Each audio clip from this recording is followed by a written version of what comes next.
ومن أظلم ممن منع مساجد الله أن يذكر فيها اسمه وسعى في خرابها، اور اس شخص سے بڑا ظالم کون ہوگا جو اللہ کی مسجدوں پر اس بات کی بندش لگا دے کہ ان میں اللہ کا نام لیا جائے اور ان کو ویران کرنے کی کوشش کرے۔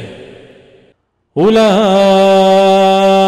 ما کان لهم ان يدخلوها الا خائفین، ایسے لوگوں کو یہ حق نہیں پہنچتا کہ وہ ان مسجدوں میں داخل ہوں مگر ڈرتے ہوئے۔ لہم فی الدنیا خزی ولہم فی الآخرۃ عذاب عظیم، ایسے لوگوں کے لیے دنیا میں رسوائی ہے اور انہی کو آخرت میں زبردست عذاب ہوگا۔